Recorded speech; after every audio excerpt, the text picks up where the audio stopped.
Welcome to study session 2, Urinary and Renal Dysfunction. Introduction. In this study session, we will discuss the common problems of the urinary system, such as those involving the urethra, bladder, and the kidneys. Urinary tract infections will be discussed in detail. The role of the nurse in preventing these problems will be emphasized. Learning outcomes. At the end of the study session, you should be able to 1. Define urinary incontinence. 2. Explain urinary retention. Urinary incontinence, UI. Introduction. Urinary incontinence comes with significant psychological problems, including embarrassment, loss of self-esteem, and social isolation in the elderly. It decreases their ability to maintain an independent lifestyle, thereby promoting dependence on caregivers and institutionalization. It should be noted that UI affects people of all ages because PIC2, but is particularly common in elderly people. Definition of urinary incontinence. The International Continence Society defines urinary incontinence as complaints of involuntary or uncontrolled loss of urine. Helen Reader, 2010. It is not a normal consequence of aging, even though changes in the urinary system, which are associated with aging process, may place the elderly at risk for UI. The older multiparous women, young nulliparous women, especially during the high-impact vigorous activity, are also reported to experience UI. Risk factors for urinary incontinence: pregnancy, vaginal delivery, episiotomy, menopause, genitourinary surgery, pelvic muscle weakness, incompetent urethra due to trauma or sphincter relaxation, immobility, high-impact exercise, diabetes mellitus, stroke, age-related changes in the urinary tract, morbid obesity, cognitive disturbance, dementia, Parkinson's disease, medications, diuretics, sedatives, hypnotics, opioids, caregiver or toilet unavailable. Types of incontinence and clinical manifestations. The clinical manifestation of incontinence depends on the type of incontinence. Let us examine the different types of incontinence. Stress incontinence is the involuntary loss of urine and urethra as a result of a sudden increase in intra-abdominal pressure, sneezing, coughing, or changing position. It mostly affects women and can be as a result of obstetric injury, fistulas, extrinsic pelvic diseases, and so on. Urge continence is an involuntary loss of urine associated with urgency.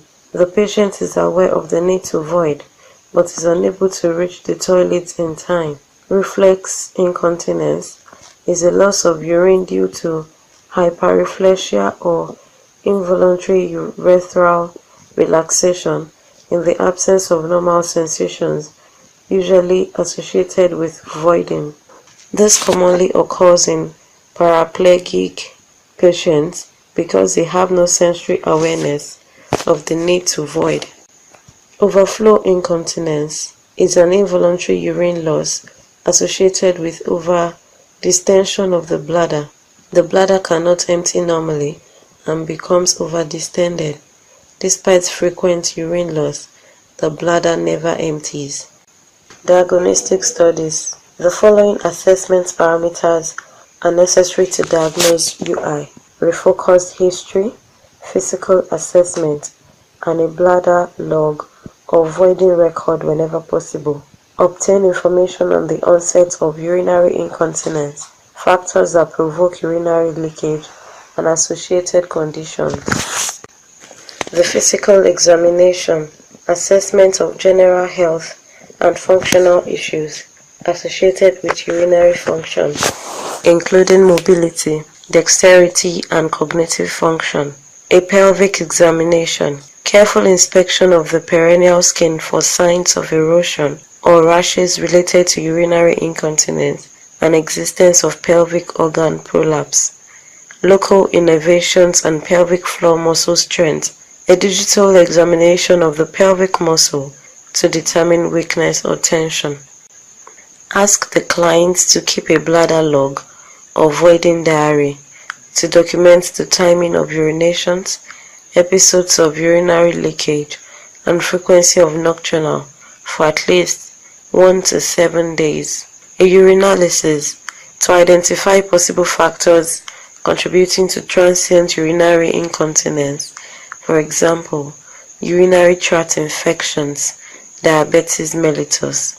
The post-void residual PVR volume is obtained by asking the patient to urinate.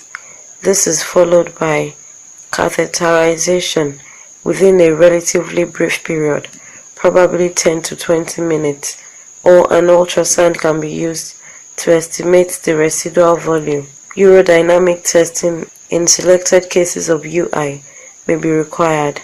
Imaging studies for associated upper urinary tract involvement.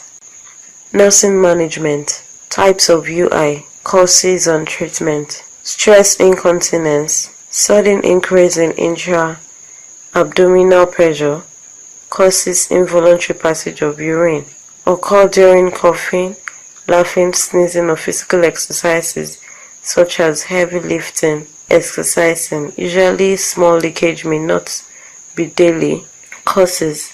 Commonly in women with related pelvic floor musculature due to delivery, multiple deliveries, instrumental vaginal delivery or multiple pregnancies. Atrophy the female urethra during menopause, decreased estrogen. Treatment. Kegel exercise. Weight loss if obese. Cessation of smoking. Topical estrogen. Urethral inserts. Patches or bladder neck supports. Devices to correct underlying problem. Urge incontinence. Involuntary urination is preceded by warning of few seconds or minutes with periodic and frequent leakage. Causes. Uncontrolled contraction or overactivity of the detrusor muscle, disorders of the C-ends, Alzheimer's disease, and bladder disorders, carcinoma in situ, interstitial cystitis. Treatment. Biobehavioral interventions including bladder retraining with urge suppression, decrease in dietary irritants, bowel regularity, and pelvic floor muscle exercises. Nitrochlorinergic drugs such as oxybutynin, tolterodine at bedtime. Containment devices. Principles of nursing management of a patient with urinary incontinence. The guiding principles in managing patients are that first, the nurse must understand that incontinence is not an inevitable part of illness or aging. Secondly, it is often a reversible and treatable condition, regardless of age. The nurse must recognize both the physical and the emotional problems associated with urinary incontinence, maintain patient's dignity, privacy, and feelings of self-worth. The following interventions are helpful. Lifestyle modifications. Encourage smoking cessation because smoking increases the risk of stress incontinence. Counsel about the relationship between constipation, urinary incontinence, and urinary retention. Weight reduction program. Aggressive management of constipation with adequate fluid intake, increased dietary fiber, light exercise, and judicious use of stool softeners. Weight reduction program. Teach the patient about consumption of an adequate volume of fluids and reduction or elimination of bladder irritants, especially caffeine and alcohol, from the diet. Scheduling voiding regimen. Maintains a regular flexible schedule of urination, usually 2 to 3 hours, while awake. Timed voiding, a fixed schedule of toileting, typically every 2 to 3 hours during working hours. Habits retaining, scheduled holding toileting with adjustments of voiding intervals, which may be longer or shorter based on the individual's voiding pattern. Prompted voiding, scheduled toileting that requires prompts to void from a caregiver, usually every 3 hours in conjunction with operant conditioning techniques, rewards for maintaining continence. Bladder retaining and urge suppression strategies, scheduled toileting with progressive intervals of voiding. It involves teaching of urge control strategies, relaxation and distractions techniques, self-monitoring, use of reinforcement and other strategies such as conscious contraction of pelvic floor muscles. Pelvic floor muscle rehabilitation. Pelvic floor muscle exercises. It involves gently tightening the same muscle used to stop flatus or the stream of urine for 5 to 10 seconds increment, followed by 10-second resting phases, repeated and maintained 2 to 3 times a day to at least 6 weeks. A long period is suggested for the elderly client to strengthen the pelvic floor muscles. Vaginal weight training or vaginal tone retention exercises. The exercises are similar to Kegel or pelvic floor exercises. Electrical stimulation. This involves application of low voltage electric current to sacral and pudenda efferent fibers through vaginal and or surface electrodes to inhibit bladder over activity and improve awareness, contractility and efficiency of pelvic muscle contraction. Anti-incontinence devices. Intraurethral occlusive device, urethral plug. These are latex or silicone single-use devices worn in the urethra to provide mechanical obstruction to prevent urine leakage. Remove for voiding. Other forms of occlusive devices are urine seal, an adhesive foam pads worn over urethral opening. Urethral insert, a small plug inserted into the urethra, usually removed before urination. Bladder neck support device, artificial urinary sphincter. Intravaginal support devices, pessaries. These devices support bladder neck, relieve minor pelvic organ prolapse, and change pressure transmission to the urethra. Penile compression device, mechanically fixed compression device applied to the penis to prevent urine flow or leakage via the urethra, must be released hardly for voiding. Containment devices. Suggest containment devices to manage existing urinary leakage. External collection devices. External catheter systems such as penile sheds direct urine into a drainage bag, most commonly used by men. Absorbent products, disposable pads and undergarment systems. For inpatient or those in long-term facilities, nursing management include offering the urinal or bedpan and assisting the patient to the bathroom every 2 to 3 hours or at scheduled times. Ensure toilet is accessible to patients. Provide adequate privacy to allow effective urine elimination. Urinary retention. Introduction. Urinary retention can occur in any post-operative patient, particularly in those who have undergone surgery on the perineal or anal regions that resulted in reflex spasms of the sphincters. Retention may be acute or chronic. Definition of urinary retention. Urinary retention can be defined as the inability to empty the bladder completely during attempts to void. Inability to empty the bladder despite micturition or the accumulation of urine in the bladder. It also describes partial or incomplete emptying of the bladder. It affects more men at age 60 due to prostate gland enlargement and in women with size to cell.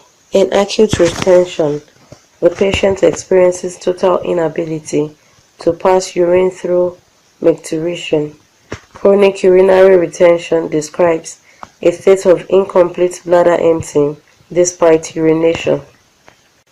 Causes of urinary retention: urinary tract obstruction, nerve problems or disease of the spinal cord that interfere with signals between the brain and the bladder. Examples include events or conditions that can damage nerves and nerve pathways such as infection of the brain or spinal cord, stroke, accident that injures the brain or spinal cord, pelvic injury or trauma. Surgery. Postoperative complications in perineal or anal region causing reflex spasm of the sphincters. Furthermore, during surgery and with administration of anesthesia and intravenous fluid to compensate for possible blood loss, this combination may result in a full bladder with impaired nerve function. Medication. Some medications cause urinary retention either by inhibiting contractility of the bladder or by increasing bladder outlet resistance. Some drugs used to treat allergies, muscle spasms, anxiety or depression may cause retention of urine.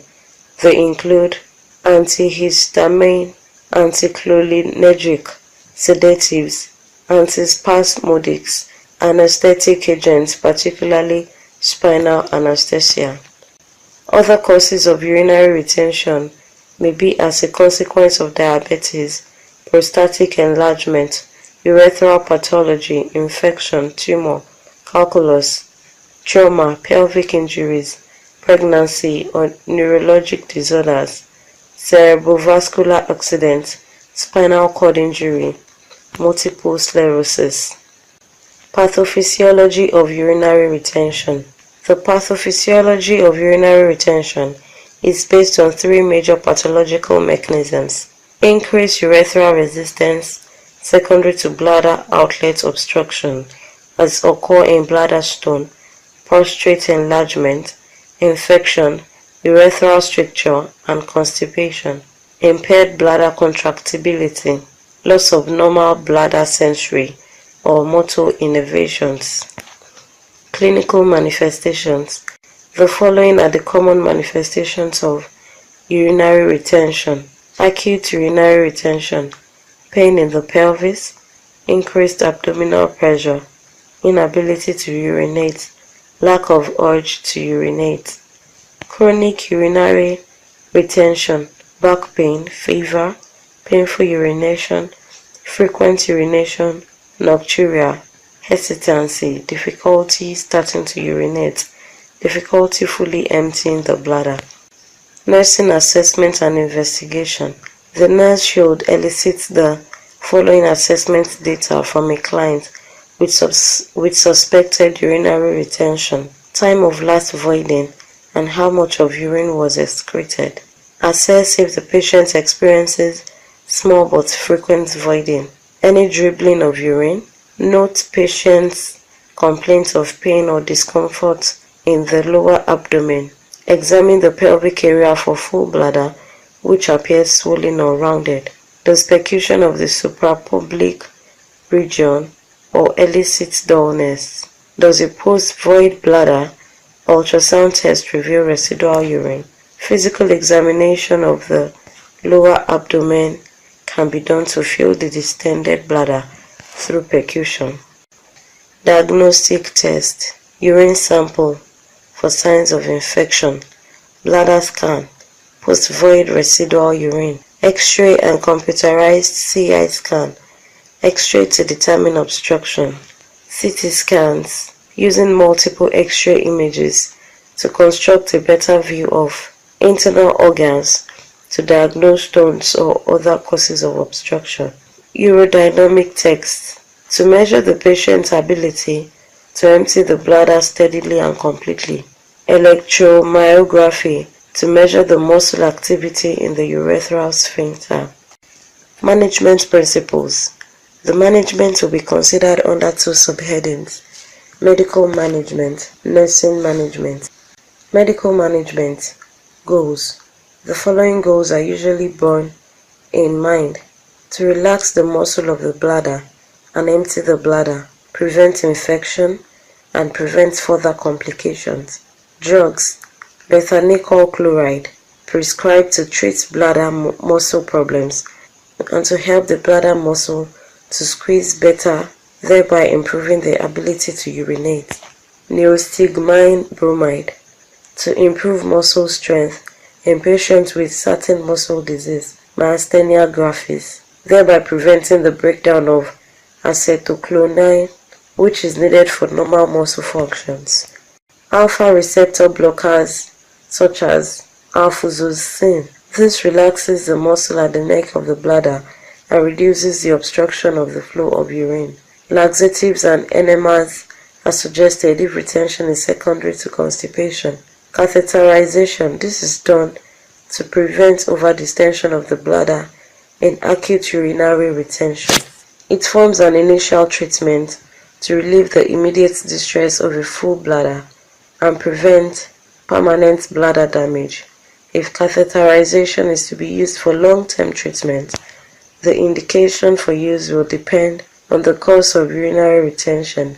It may be used for continuous bladder drainage. A suprapubic catheter may be necessary if the obstruction is in the urethra, which prevents urethral catheterization. For suprapubic catheterization, an opening is made through the skin over the pubic bone, where the catheter is placed directly into the bladder. This tube will provide temporary drainage until the situation can be managed. Nursing management. The goals of nursing management strategies in urinary retention are to prevent overdistension of the bladder, correct obstruction, and treat infection. Careful nursing assessment and appropriate nursing interventions can prevent complications. The nurse should explain why normal voiding is not occurring and monitor urine output closely. Nursing measures to encourage voiding: provide privacy, ensure an environment and a position conducive for voiding, assist the patient with the use of the bathroom rather than a bedpan. This provides a natural setting for the voiding and may stimulate the urge to void. If this is not effective, apply warm compresses on the perineum to relax the sphincters. Simple trigger techniques such as turning on the water faucet while the patient is trying to void, stroking the abdomen or inner thighs, or tapping above the public area. A combination of techniques may be necessary to initiate voiding. Study session summary. The International Continence Society defines urinary incontinence as complaint of involuntary or uncontrolled loss of urine. Urine retention can be defined as the inability to empty the bladder completely during attempts to void. The pathophysiology of urinary retention is based on the three major pathological mechanisms: increased urethral resistance, secondary to bladder outlet obstruction, as occur in bladder stone, prostate enlargement, infection, urethral stricture, and constipation, impaired bladder contractibility, loss of normal bladder sensory or motor innervations. End of study session 2. Thanks for listening.